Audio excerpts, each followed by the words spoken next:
leo na ndiposa uliona tulianza mapema. Kwa hivyo kabla sijapatia viongozi wetu dakika chache, ningependa kujibu yale maneno ambayo tumesema. Now I'm very happy that everybody is under pressure here. So it will mean that tuta save time. Otherwise ukipatia hawa wakati iko sawa wataongea masaa. Yeah, hata mimi niko under pressure for the next event.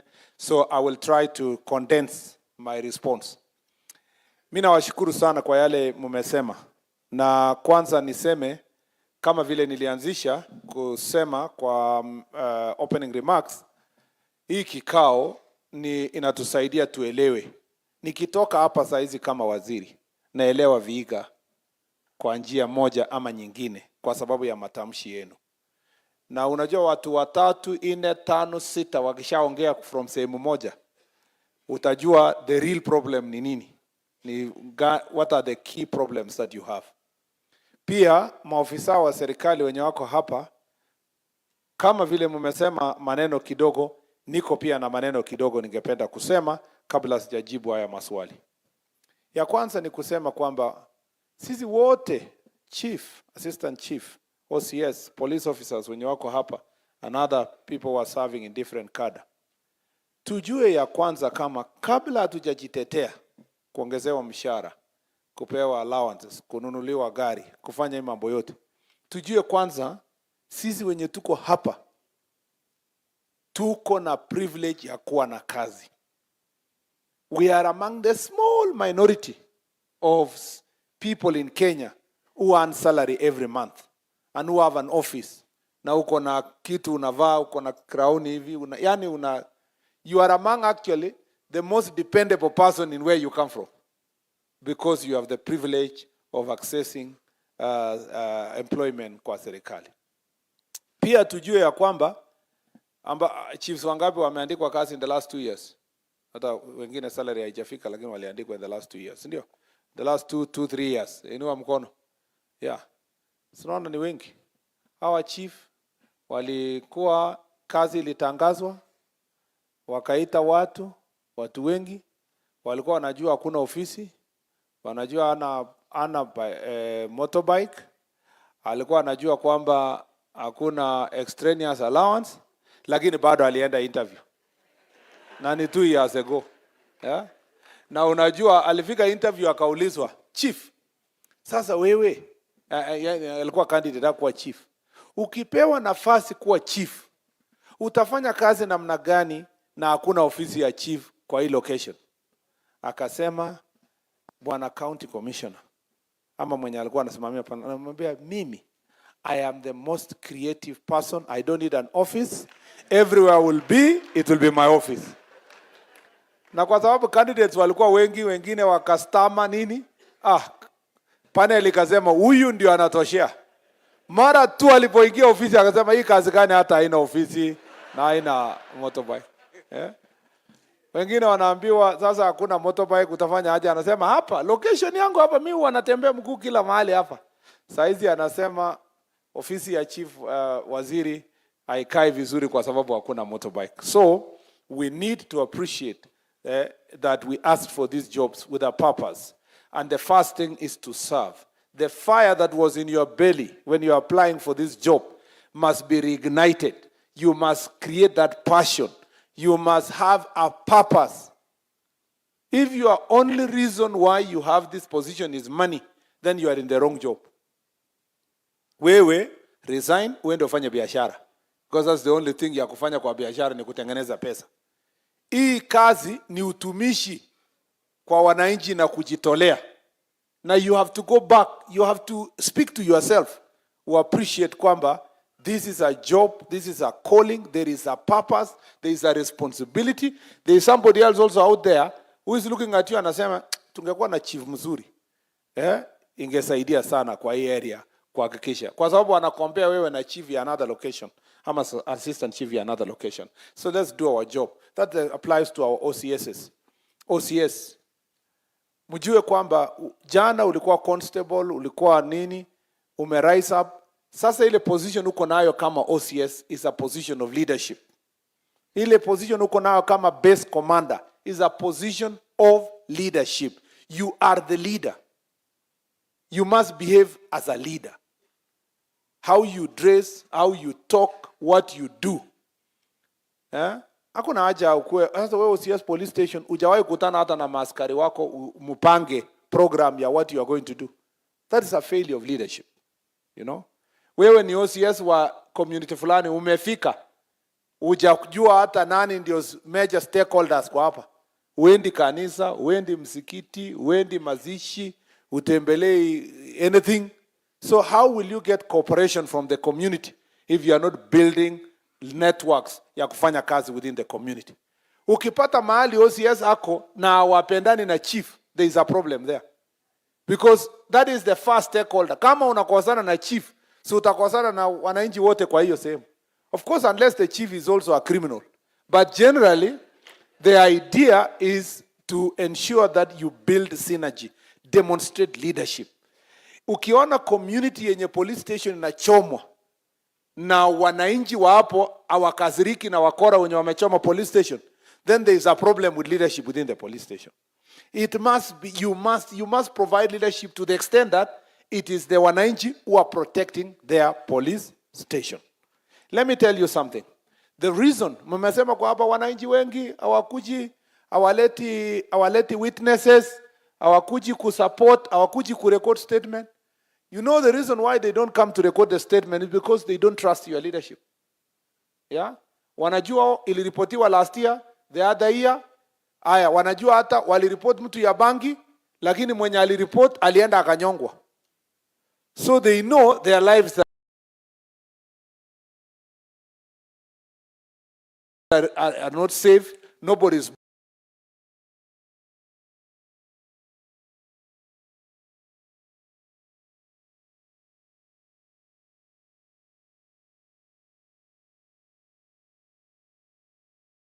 bothered in terms of protecting them. Some police stations unaenda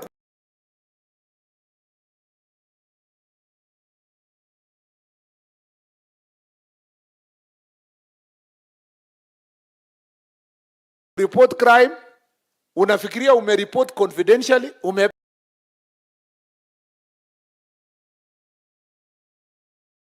information confidentially, unapata OCS ndio ameenda kumwambia ule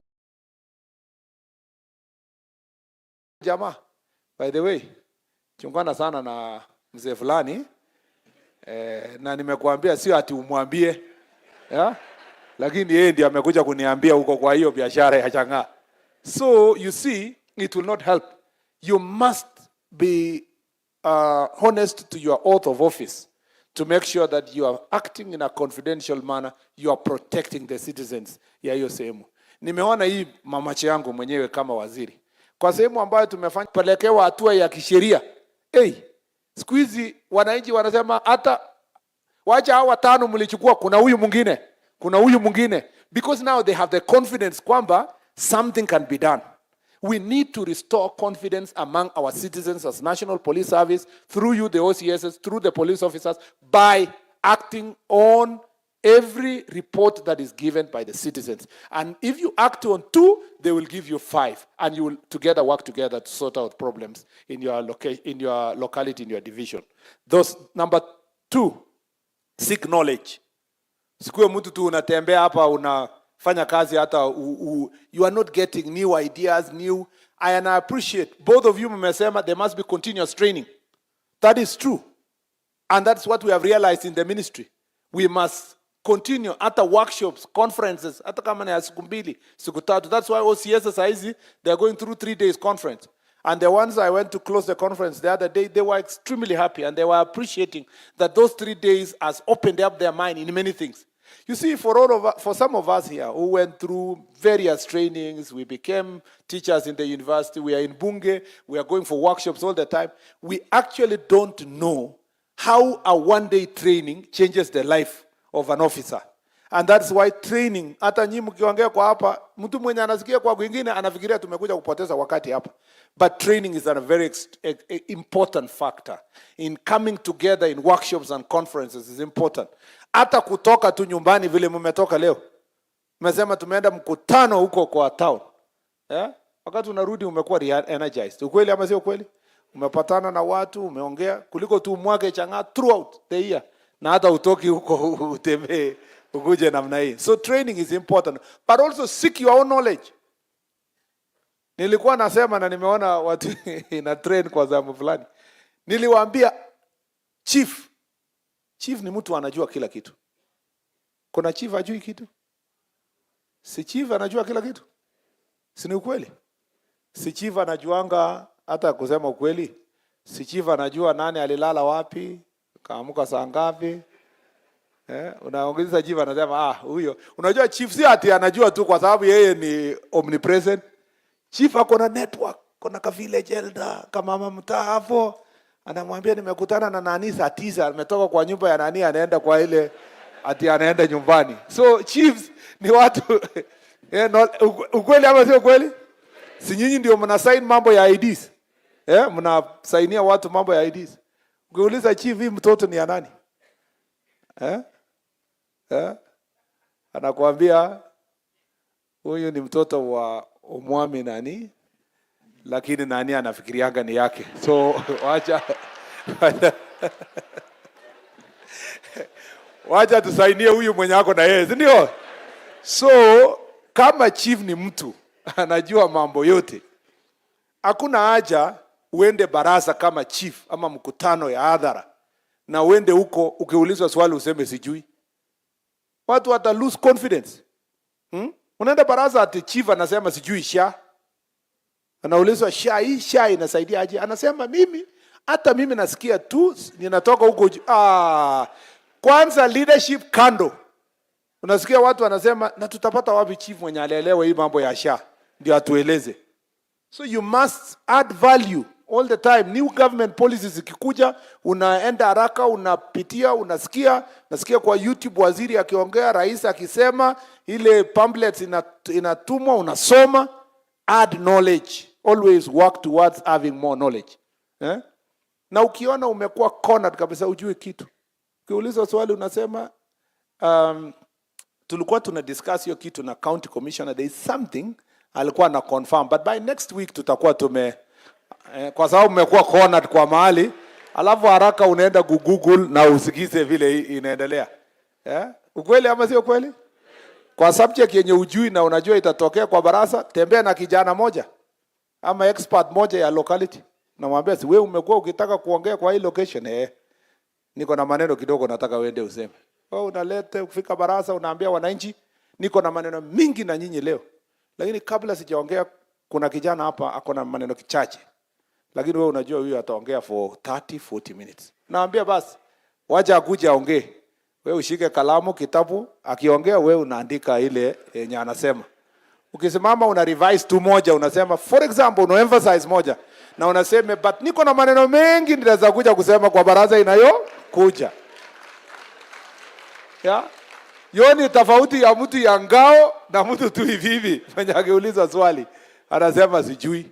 So you must always be creative, get knowledge, understand your subject, look for ways of appreciating the work you do. You cannot lead if you cannot read. You cannot lead. In fact, the most consequential leadership is not the holding the office. It is the one who knows. Ukifika mkutano hata ukiwa mheshimiwa na mtu wananchi wanasema tunataka nani kwanza atueleze mambo fulani, kabla hajapatia mheshimiwa ujue umezama, because huyo nani ndio the next MP. Si ni ukweli ama sio kweli? Sasa hata wewe chief ukienda baraza na kuna mtu watu wanasema wacha nani kwanza tupange sisi, alafu wewe chief utamalizia baadaye, unajua umepoteza network. Kuna chiefs wengine wanakuja hata baraza anastaga. Watu wanasema ni chief nani chief, and that's why you see some of them are interdicted, all those rehabilitation and all the other things. The last thing is corruption. We must deal with the monster of corruption. And I want to thank Mr. Cheboy, huyu best commander. Hajakuja hapa kudefend mambo ya bribery kwa barabara. Amesema we have that problem. Ame own up to the problem. Na hajablame mtu mwingine. Amesema let us invest in technology, create better training framework, let us do this, and he has given suggestions of what needs to be done. Sehemu zingine watu tu wanasema kama nyinyi mnaleta tutachukua. Hata Lord's Prayer inasema lead us not into temptation. Sasa tukilidiwa sasa tutafanya aje? Na sisi ndio sikutoa, sisi ndio tulipewa. We need to appreciate that. Yes, kuna watu huko they want to compromise us. They bring money. But that's why we have this job. We have to do everything to ensure that we are doing justice to the people. Chiefs, hii maneno ya succession kwa hii county ni very, very emotive. If as a chief you are taking bribes from some of the family members, from some of characters, ndio usaidie hawa uache wale wengine, laana iko kwako na pia sheria will catch up with you. We must be truthful in what we do, not defiling the officers we hold because of kitu kidogo na mambo ya bribery.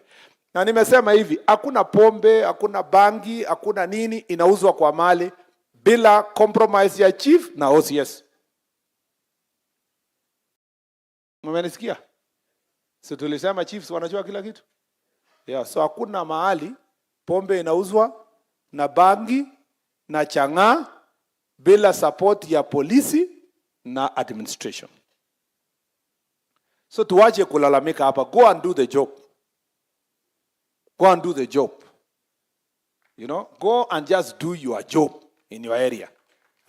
OCS, go and organize yourself with your chiefs, do your job. We can ask for further support, further enforcement. We talk to the judiciary. I'm told that there is a good multi-agency team working here, but we must solve the problem. And those are three problems. One, kwa hii county, ni ya pombe. I'm very happy to notify here. Yesterday when I was in Kakamega, I said, Kakamega is the leading producer ya chang'aa. Ni ukweli. Na viongozi wengine pia ni investors kwa hiyo chang'aa. Na pia hawa ni consumers. Na tena hawa ni wale wana facilitate, wanalipa. Kwa mfano, tuliposhika pombe juzi kwa huko Mumias. Hiyo pombe about 400 liters yenye ilimwagwa, mwenye alikuwa anatengeneza alilia sana, alisema nilikuwa na order. Nilikuwa nimepata order ya wanasiasa wana campaign Malava. Yaani imagine bwana. Sema sasa imeniharibia order. Sijui nitapata wapi order ya kusupply. So I want to say here in Viga, unlike in Kakamega, in Viga, there is insignificant production of illicit alcohol in Viga. There is also insignificant planting of marijuana here. The problem of this county is trafficking and consumption. In fact, being destination. And that's why you have the problem of Luanda area when you talk about that, and all these towns, and also the slums, Majengo, and other places. So the thing we need to deal with is to make sure that we do targeted operations to deal with the main suppliers and the main traffickers. So mliniambia, security team washaniambia kuna mama moja hapa amekuwa profile. Huwa anakuja hapa, analeta, wakati operation ikiendelea, anatorokea Kisumu. So ana bahati, hapa nimewaambia what to do. Kisumu niko huko next week. Nitawaambia what they need to do. We must deal with all those main suppliers ya hii pombe to sort out this place na mambo ya banki. Number two, this place, the problem ya gang is not too bad. I'm saying in comparison to the other counties. However, we must deal with reggae defenders. We must deal with Nduthi what?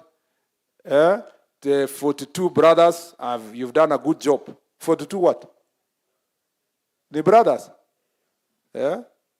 So, you've done a good job so far. We need to make sure that we sort this issue.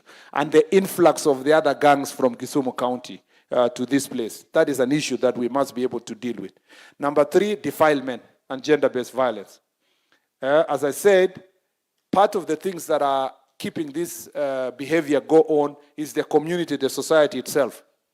I want to ask you, chiefs, and assistant chiefs, the reason why you are a resident of that place, it is assumed that you have the greatest interest because your children, your neighbors, and you are living there, you will retire there. So let us organize barazas and sensitization workshops and meetings at home to make sure that our people are sensitized on how to report on cases of defilement.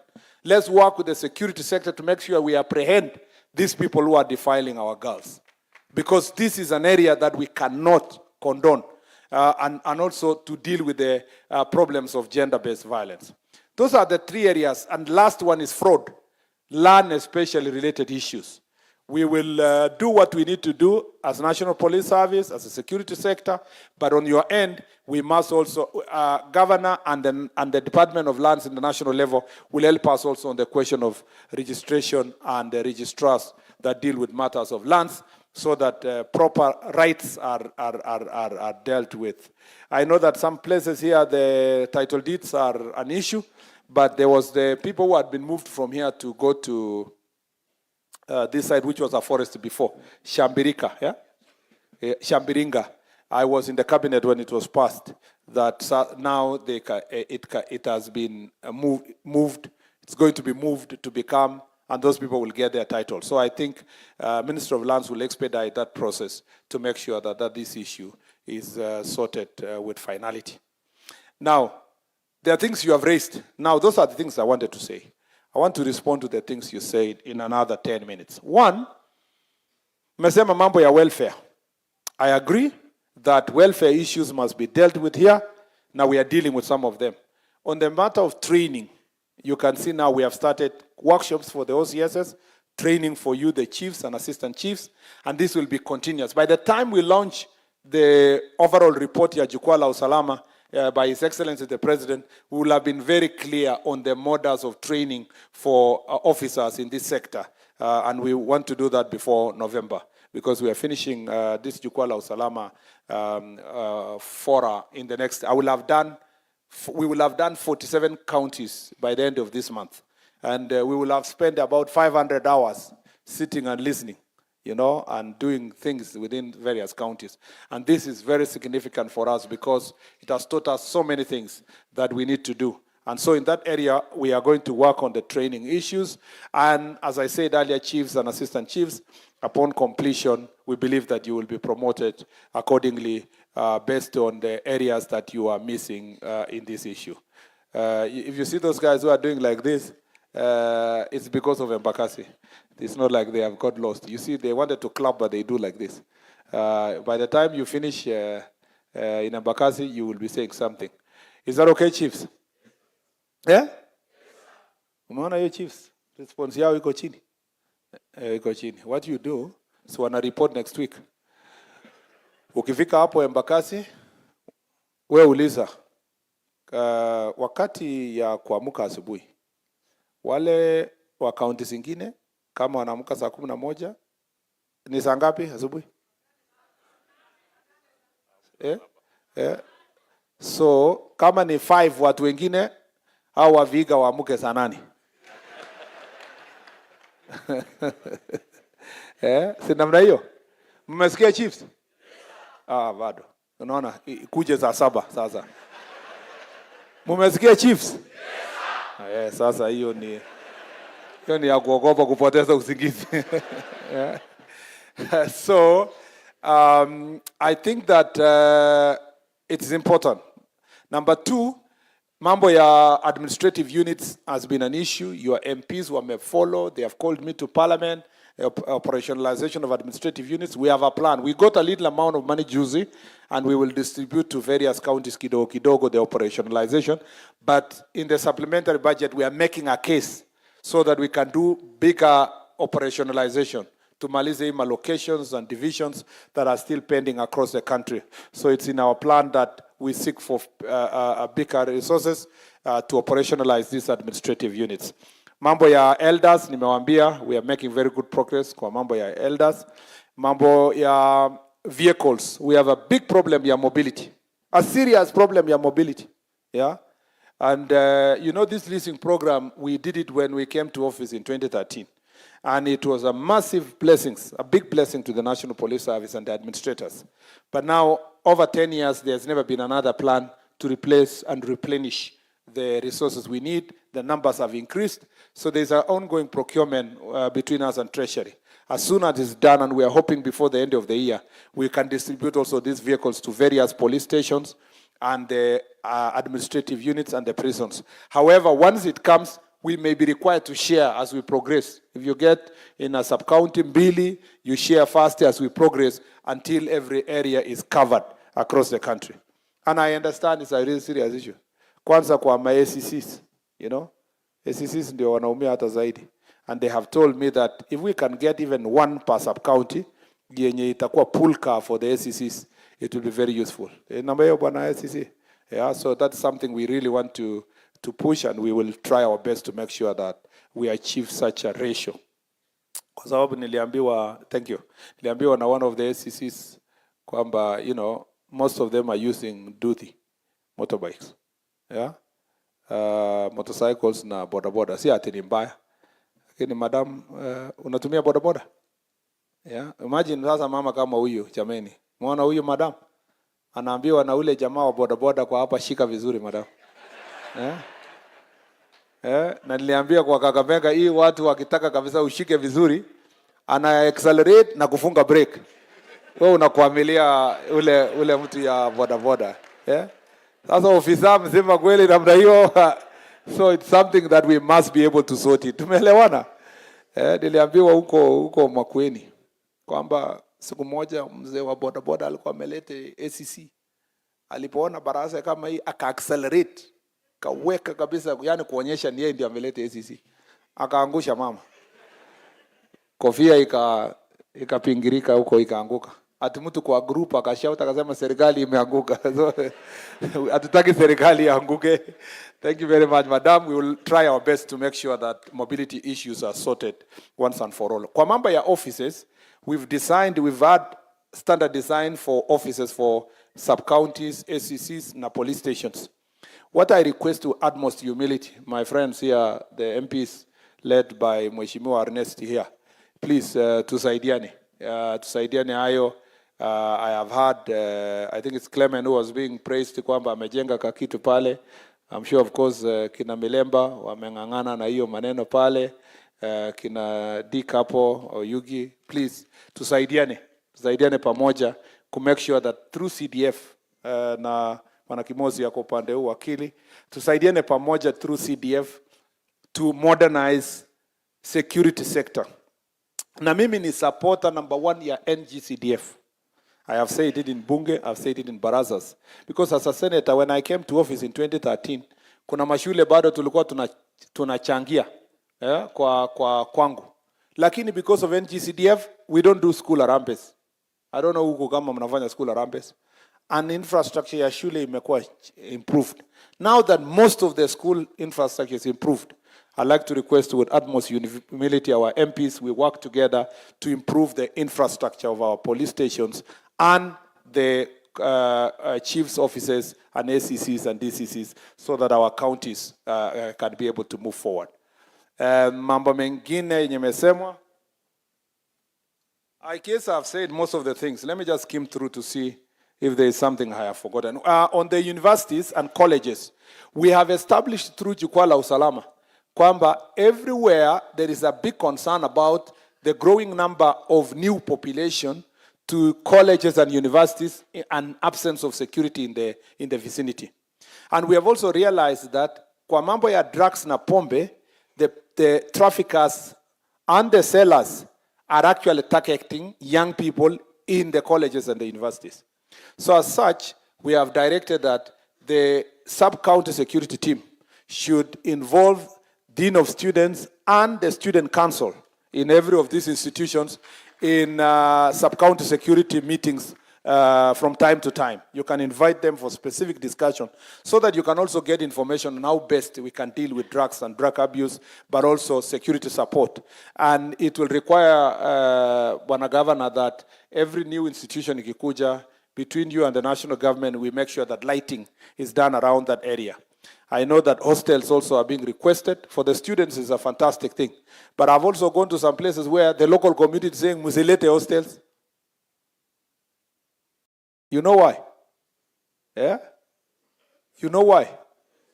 Yeah? Do you know why they don't want hostels? No, because they want the business. They want to be the ones who are building the hostels and leasing to, renting to students. So it is important that we work together to resolve those issues that are related with student and student community. And I thank Professor Kipkurgat and Moses who have come here, and their student leaders who have come here to really expound on that issue. The issue of also career progression, we are working on properly locating where the chiefs are vis-a-vis the ACCs. Sometimes some ACCs are supervising chiefs who are higher ranked than themselves. That is being worked out. But also sometimes also the chiefs are telling me, ukifika mahali, inakuwa ceiling, hakuna pa kwenda tena. So discussion is being done around that issue. But also I have had very important issue that when a vacancy of a chief occurs, the first priority must be the assistant chiefs who are serving in that location be given the first priority, and that it shall be a directive shall be given to all the interview panel on that issue. Mambo ya Ngapu, we are going to roll out Ngapu, and we are going to sort out strength of police officers in our police stations because next week we will announce to you the exact date when recruitment will take place, and so that we have another contingent of about 10,000 police officers that will help us sort out the issue of the gap that we have at the moment. There's a big problem, the gap. But also I've realized we have so many officers who are addicted to alcohol. And I think that rehabilitation is extremely important.